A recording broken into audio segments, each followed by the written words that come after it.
My family forgot to invite me to my grandparents' funeral, but they are convinced I was there. Posted by u/just-throwaway282641. I, 30s F, caused a major blow-up in my family, and now none of them are talking to me.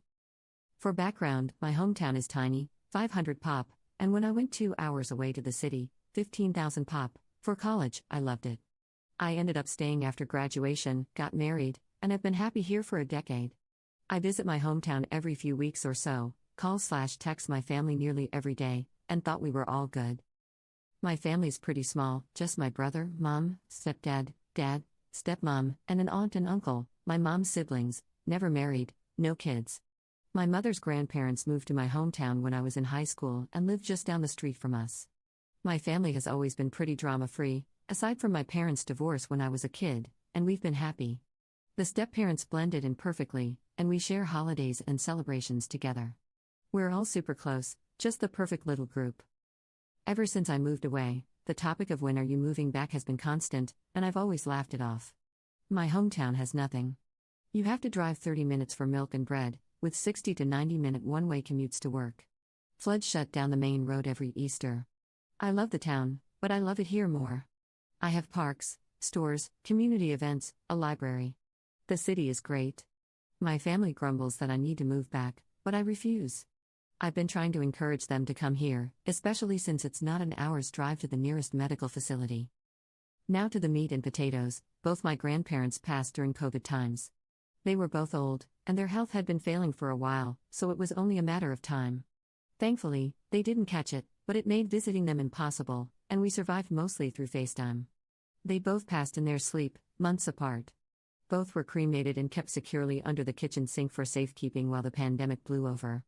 That was 2021. Well, I just found out my family held a funeral for them and scattered the ashes in my uncle's maple grove over the summer. No one said a word to me about it. I visited numerous times before and after, and not one word.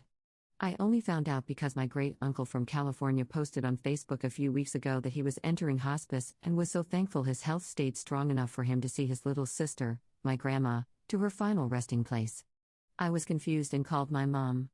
She was all, yeah, the funeral we had in July, remember? Y'all, I visited them for the 4th of July. They did the funeral on the 8th. Not a word about it to me.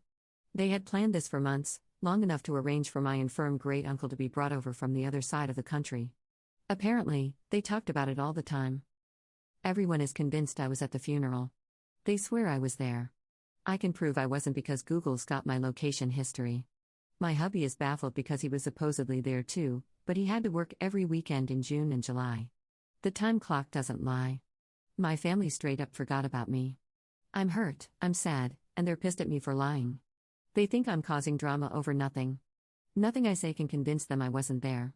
My family is united in this, and they've all put me on red until I admit I'm wrong. They think I've gone nuts.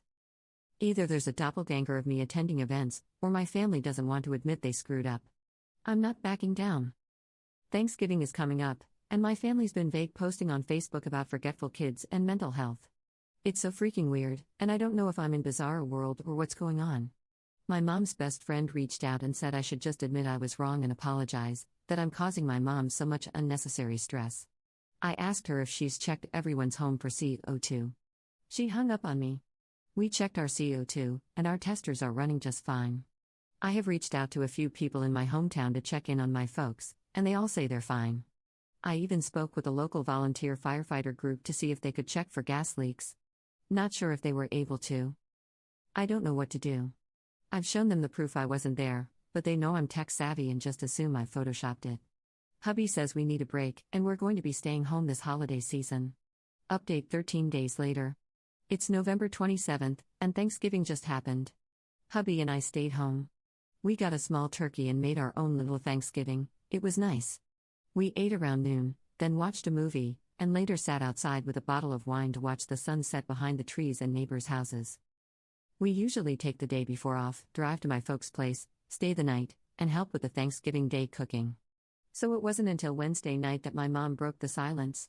She called and asked when I was showing up, and I told her we were staying home this year but for them to have a happy Thanksgiving and to give the rest of the family my love. She was quiet for a long time after I said that, and I think she eventually mumbled an okay or something and hung up. It wasn't an angry hang up, just a hang up. On Thanksgiving Day, I sent a group Happy Thanksgiving gift to our family group chat. I received a few Happy Thanksgivings back. No one said anything else. There have been no posts on Facebook. Second update 15 days later. So, I think I mentioned in one of my comments that my dad and I usually talk on the phone every Sunday morning. We're both early risers, so we chat over our morning coffees and watch the sunrise. He and I haven't really spoken since this all went down, and it's been tough. I'm used to talking to him, you know. Well, I was sitting outside in my usual spot, watching the sunrise and freezing my tail off, and he called me. I'm not entirely sure how to describe the emotions I felt. It was a mix of panic, hope, terror, happiness, and dread. I ended up answering because I just had to know what he wanted. It was an awkward conversation. He didn't address the current drama but instead tiptoed around the situation with all the grace of a cow on stilts.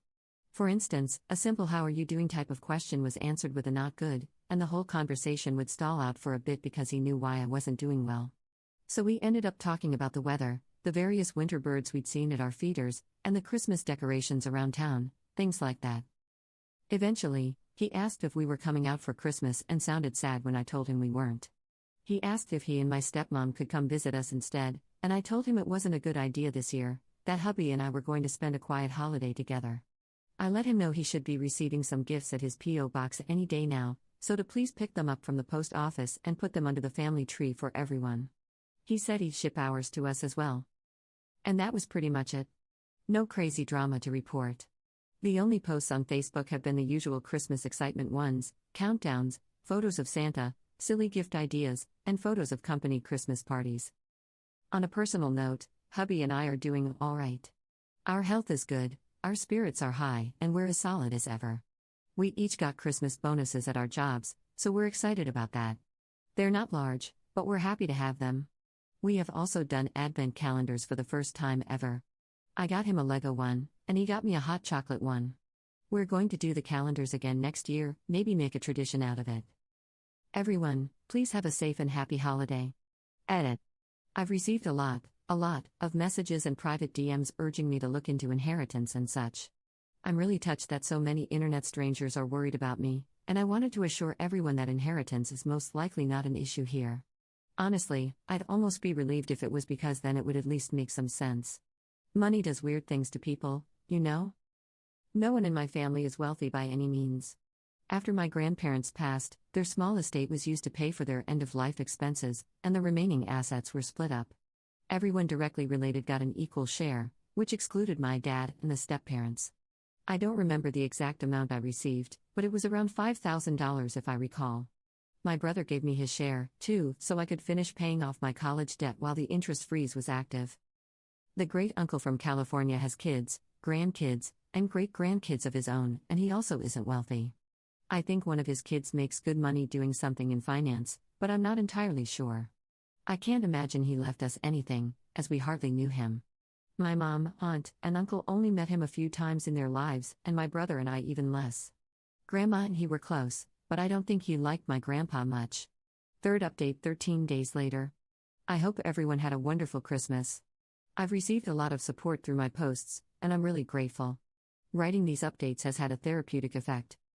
Yesterday was Sunday, but I didn't answer my dad when he called. I just really didn't feel up to a pointless chat, so I let it go to voicemail. He tried to reach me a few times throughout the day, but I didn't answer. Our bestie last minute invited us over to his house for Christmas Day lunch today, so my husband and I were busy all Christmas Eve making cookies, peanut brittle, and homemade suckers/hard candies for his kids. Mom tried to reach out as well, but I also ignored her calls. We had a blast at lunch. Our friends' kids are a lot of fun to be around. They got some techie presents from their grandparents, a Quest VR headset and Steam Decks, lucky little rascals. Our friend and his wife aren't good with tech, while my hubby and I are, so we helped get them set up while our friend played a good host to his folks' in-laws. The grandparents didn't realize that a Steam Deck required a Steam account, so we got the kids their own account set up, added them to our Steam friends lists, and gifted them some games. We also bought them a few VR games for their headset, and they were off to the races with Beat Saber in no time. As for my folks, my brother texted and asked if we could talk sometime tomorrow. I think me ignoring mom and dad has caused some kind of upset, which they deserve. Fourth update 1 day later. Spoke with my brother over the phone this morning. For starters, he apologized for everything. He and I are good, for now. For a bit of background, my brother and I are only 2 years apart. There weren't a lot of kids around growing up, so the two of us were often stuck doing stuff together. We have a lot of shared interests and passions. He's been pretty silent on this whole matter but still part of the group, if you know what I mean. I think the thought of losing him from my life was probably the most painful because he's always been there. He was my rock until I met my husband. He's definitely a mama's boy, though, so anything mom wanted, he made sure she got. I'm happy to have him back. Without further ado, here's the story from the horse's mouth. Mom apparently had a cancer scare late last year, which no one told me about, go figure, and Dad had a stent put in his heart back in January, which I didn't know about. This sense of mortality has apparently lit a fire under Mom's tail to get me back home. But since I wasn't reacting to her passive-aggressive hinting, she and stepmom decided to go full crazy. My great-uncle's health was bad, and he'd been asking about funeral arrangements for his sister, my grandma, for a while, so the moms decided to plan it, and use the event as a giant middle finger to me. They kept all the planning pretty hush-hush between the two of them, so no one on our side of the family actually knew about the funeral until about 2 weeks before. The moms said they'd invited hubby and me. No one thought anything about it, no one thought to mention, confirm, or check with me. The plan was to scatter the ashes, say a few words, and maybe head to town for lunch. It was a small affair. The moms didn't even tell the family that our great-uncle was coming for it. Like I said, it was a small thing, barely a footnote. No one thought it was odd because we're pretty chill people. The 4th of July happens. Hubby and I are out. No one thought to mention it, as we were all busy celebrating and having a great time. Anytime the topic of this weekend came up, one of the moms quickly shifted the conversation. We went back home. July 8th happens. Great-uncle rolls into town with a few of his kids, grandkids, and great-grandkids, and it's a surprise to everyone, except the moms. Everyone drives to the Maple Grove, and the moms have brought a ton of food and stuff. It's a full-blown party. No one on my side noticed I wasn't there because there were so many extra faces outside the usual group. They did the spreading of the ashes, said their words, ate, and had a great time. It wasn't until our great-uncle left, and all his side left with him, that they realized I wasn't there, and hadn't been there. And this is where the crazy went up a notch. My brother says the moms were happy no one noticed I wasn't there. And that this was proof to everyone that I needed to move back because I was so easily forgotten. Because none of them thought to reach out, right? They basically did a ton of guilt-tripping manipulation BS, making everyone upset at me for not showing up. Somehow, it was my fault for being excluded. So suddenly, everyone was on their side with sticking it to me. But then a few months went by, tempers cooled, and I guess the horror of it set in, followed by shame. But by then, they were in too deep. How do you undo something like this? And since I hadn't brought it up, I guess they figured they would all just stay quiet about it and hope I never asked about the funeral. That's when I discovered the situation from my great-uncle's Facebook and called my mom, who panicked and went with the stupidest solution, claiming I was there. Don't I remember? I ended up talking with a few friends from high school, mentioning the situation, and word got back to those in town. So suddenly, town gossip and little old church ladies got involved. Was I, or wasn't I, at the funeral? Did my family forget to invite me to the funeral of the only grandparents I'd ever known? Or am I just causing a ruckus? My brother said they all just went with Mom's answer. Of course, they wouldn't forget me. Of course, I was there. Of course, they're good people. And it just snowballed. The family expected me to eventually fold. I'm usually a non-confrontational person, so me sticking to my guns was unexpected. And then I missed Thanksgiving. And now Christmas. With no sign of backing down. And I guess the realization that I could just stop being part of their lives is setting in, and my parents are panicking. He's tried getting them to apologize and explain, but stubbornness prevails. They want a rug sweep, but I'm not letting them. My brother is upset with everything that's happened. He's realized just how crappy it all has been, and he wants nothing to do with it anymore. But since he lives with my mom, he can't get away from it. He has asked if he can come stay with us for a little bit. I spoke with hubby, and he agrees that my brother can crash in our spare bedroom for as long as he wants. Brother works remotely, so it's no trouble for him to pick up and go. I believe he's making the trip today or tomorrow. Not entirely sure, but I expect crap to hit the fan when he arrives. On a side note, hubby's stoked that my brother and I made up. The two usually game together but haven't due to the situation. He's downstairs right now setting up his man cave in preparation for my brother's arrival. I'm happy to see him so excited. Edit. My brother rolled in late last night. He'd obviously been crying, and when I opened the door, he just held me and sobbed. I'd never seen him like that before, and soon both of us were just standing in the doorway, crying into one another. He kept apologizing, over and over again. Said he wasn't sure why he went with it. Just kept saying sorry. Hubby got him all set up in the spare bedroom while my brother and I talked. My brother's a wreck. He's always been a big guy, but he's lost a lot of weight, and his clothes just hang off him. If I didn't know better, I'd think he was on drugs. We talked for a little bit before bed, and he re-explained everything for my husband. I told hubby the story, but it was just so weird that hearing it again helped. This morning, my brother was up at dawn making some coffee and getting his workday going. Hubby's off all week, lucky, so he made us working folks some pancakes and bacon. So far, everything's peaceful. We've decided not to answer any calls from our family. They've been made aware that he arrived safely, that we are going to spend New Year's together, and that we're not answering any calls until January 1st. They may text if they wish. I'm sure they're losing their minds. Serves them right. Everyone, have a safe and happy New Year. Don't drink and drive. 5th update 1 week later.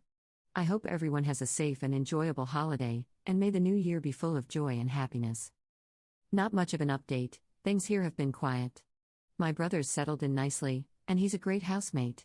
Our place isn't very big, but we have a full basement and a nice outside patio/porch area, so it doesn't feel crowded at all with the extra addition. He's a quiet and clean guy, no hassle at all. He got some fresh clothes from Walmart, a haircut, and trimmed his beard, so he's more presentable now. He's a lady killer when he gets cleaned up. He's made nice with the, very nosy but kind, retired couple next door and is adapting to city living nicely. Folks back home have been mostly well behaved. There have been a few texts back and forth, as we're not answering calls. Mom mainly wants to know when my brother's coming back, but he's keen on staying here for a while. Mom said I can't keep him, and I told her he's a grown man and can do what he wants. My brother says he has her blocked after she ordered him to return home.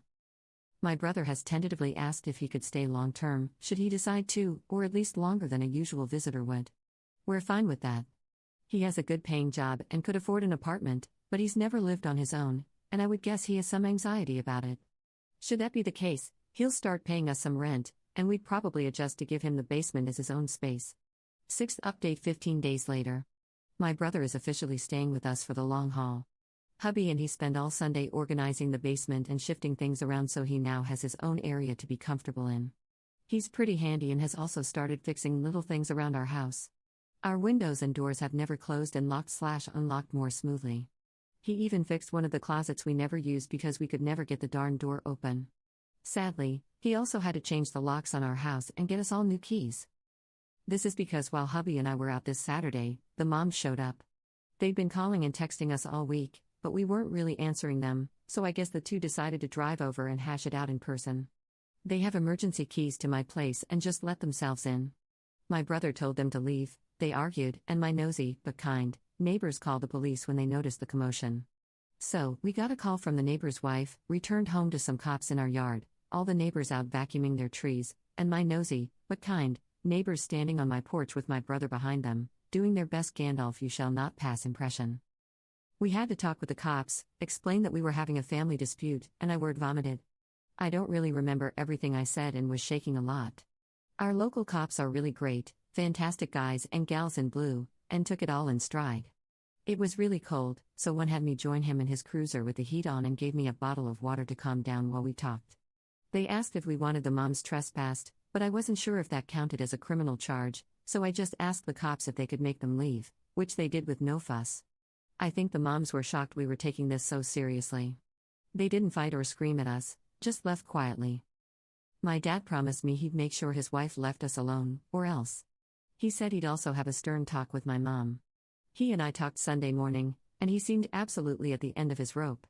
Hubby jokingly told my dad he could move in too, to which he declined.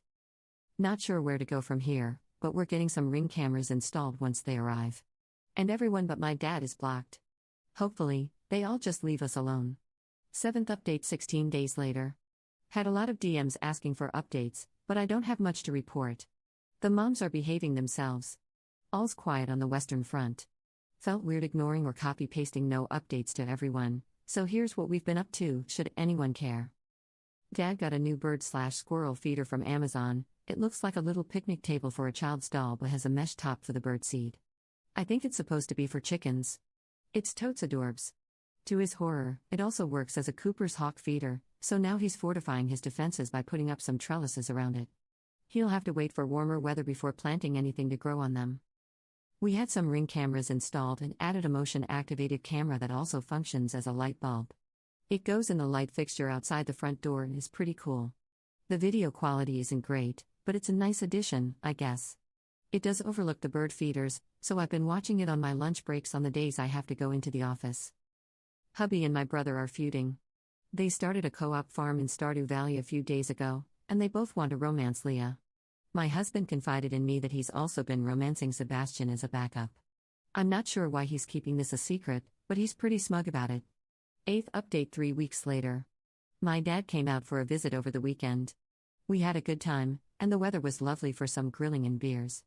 It was really nice to see him again, and he seemed healthy and in good spirits.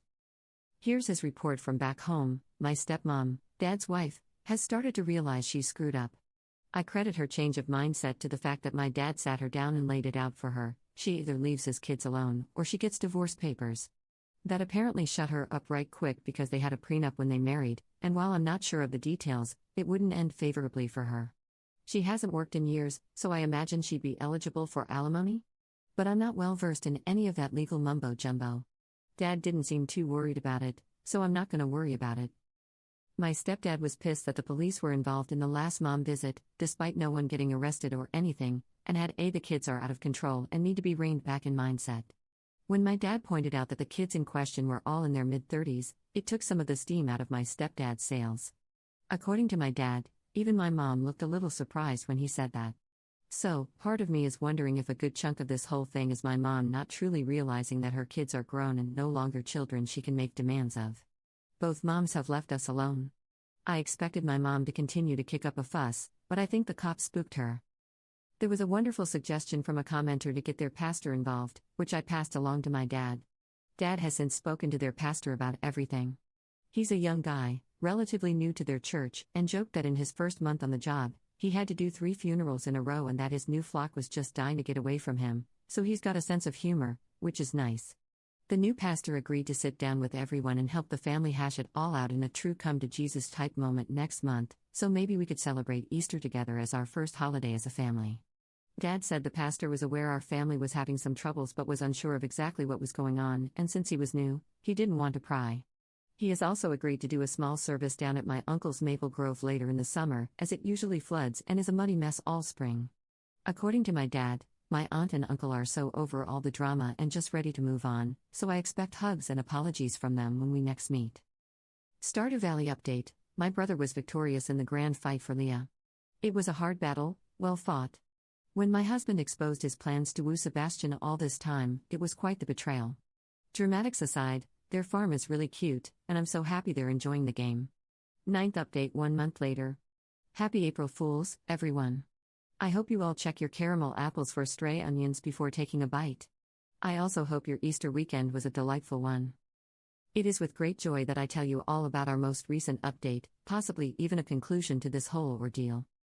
The entire family, aunt, uncle, moms, dads, brother, me, husband, and pastor met at my dad's house, and we all sat down to hash the situation out. As expected, based on what my dad said, my aunt and uncle greeted us all with apologies and hugs, which was nice. My uncle usually helps host the Easter egg hunts with the church, and he brought our Easter baskets to give to us in case we kids weren't sticking around for the weekend. I'm not sure why, but seeing it made me tear up and feel stupid because it was just a basket of candy, yet it meant a lot to me for some reason. The pastor led us in a prayer and talked about forgiveness and such. He then asked us all to speak one at a time about how we were feeling and what we wanted the outcome of the day to be. No one was allowed to interrupt, so everyone got to talk. It was nice. The group consensus was that most everyone wanted things to go back to normal. The only ones who had any variance from this were my mom and stepdad. They both wanted all of us kids to move back to the area. The pastor asked them why they wanted us back, and neither could give a good reason other than because family. Then the pastor asked us if we were thriving where we were, and we said we were. He asked if we were happy there, which we were. He then asked my mom and stepdad if they wanted us to give up our happiness to make them happy. And Mom broke down and said no. We all had a good cry. The pastor then asked about the funeral and the lies that led up to it and followed it, how it made us all feel, and what we wished we had done differently if we had the chance. It was all very emotional, but in a good way, you know? Everyone apologized and admitted they had messed up and done a really crappy thing. We all talked for a long, long time, and the pastor was a great mediator. Eventually, we all reached some sort of resolution, and I think we're good now. Emotions are still high and a little raw in some areas, but we stayed for Easter weekend and had a nice time. We're going to keep moving forward slowly and try to repair the relationship, but I believe we're well and truly out of the woods. As for my brother, he's still staying with us, and Mom will stop trying to guilt trip him into coming back home. He's thinking about renting a small apartment in our area, but we're not pushing him to make a decision. He knows he's welcome to stay as long as he wants. I think he wants to try dating. He's had a few girlfriends but never anything serious, and is embarrassed to bring any girls around our place, lol. He's been going to a few random classes and book clubs at the local library for something free to do and has been hitting it off with all the little old ladies who attend. They keep trying to set him up with girls his age who they know. He has been on a few lunch and coffee dates with a couple of girls, but I think he's too embarrassed by the attention to give dating a real try. He's happy, though, which is all I could ask for. I'm not sure if there will be any more updates, as I think everything has been resolved as much as it can be at the moment. I wanted to thank you all for your words of advice and for giving me a place to vent and scream into the void. Please be kind to one another and to yourselves. Thank you, everyone. 10th update 1 month later. Things as wonderful as the moment. Still taking baby steps with the moms. We're texting and talking on the phone more, which is nice, very civil. Dad said he accidentally bought a bunch of handcrafted bird feeders at a craft fair. By accidentally, I mean he had a little too much fun in the beer tent, went for a stroll while stepmom wasn't looking, and stumbled upon a guy's booth and bought one of each. He wouldn't tell me how many one of each was, but he cackled like a witch when I asked. Stepmom said she's forcing him to give a few to me, so I'm expecting a delivery or a dad visit any day now. My brother is officially going steady with a girl. We've met her a few times, and she seems like a real sweetheart. She's our age and has a little boy, 5 to 6 years old, I haven't asked, from a previous relationship. The dad's not in the picture from what I can gather.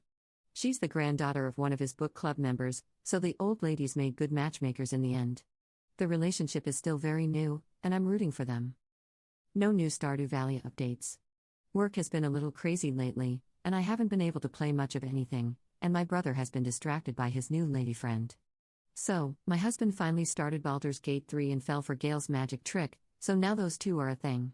I expect him to be sufficiently distracted from reality for the next few weeks. 11th update 10 months later. I hope everyone's doing wonderfully. I know it's been a while. Lots of little happy updates incoming. My brother moved out. He's only 5 minutes away, so it's not far, but he's officially living on his own. He's going steady with the same girl, and she's a catch, sweet as can be. She fits into the family so well, and everyone just adores her. She's going to school to be a nurse, and I know she's going to crush it. Hubby and I get to babysit her kiddo regularly, and he's a total hoot. At first, he was overly polite and a bit shy, but one day my husband picked him up while wearing his SCP hoodie. Turns out the kid is a massive SCP fan. So we've all bonded, and he's really opened up around us. Assuming my brother and she are still together come August, we're hoping they continue going strong. There's talk about the kiddo taking the school bus to our place after school. There's a stop at the bottom of our street, and it would be no trouble for us to have him chill at our house for a few hours until his mom is off work, have him work on homework or whatever. I might have to learn whatever new math is, but we'll cross that bridge when we get there. Mom's mellowed the frick out. She's stopped her insanity and seems to have accepted the new normal. Dad says she's turning back into the woman he once married, which is a bit depressing but also good, I guess. From what he says, Mom has started cross-stitching again, which my brother and I never even knew she knew how to do. Apparently, she used to be massively into the hobby, but after my brother and I were born, she was terrified we'd get into the needles and hurt ourselves, so she put it all away and never touched it again. Stepdad says she's much more relaxed and calm lately, which makes me happy. She's respected our boundaries and has only come to visit when we've allowed it. Our relationship has improved drastically. Dad and stepmom are also doing well. Stepmom and we actually bonded quite nicely in January.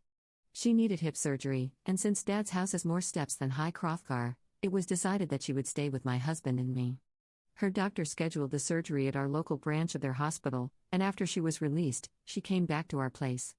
She ended up staying with us for most of January due to a massive ice storm that tore through the area. I've spent time with her before, but never like this or for this long. It was like seeing a whole new side of her that I never knew. When Dad finally came to pick her up, I was actually sad to see her leave. You will all be happy to hear that we did manage to hold a memorial for my grandparents. It was exactly what my soul needed. I didn't realize how much I needed that closure until it was done, like someone took a weighted blanket off me, and I could breathe again. It was a lovely service, and a few of the little old church ladies made us some finger foods to have back at the church afterward. We all sat around eating and sharing stories about Grandma and Grandpa. Our next scheduled visit is for Easter, and I can honestly say I'm looking forward to it. I feel like I have my family back again. Please be kind to each other and take care of yourselves. Thank you for letting me shout into the void.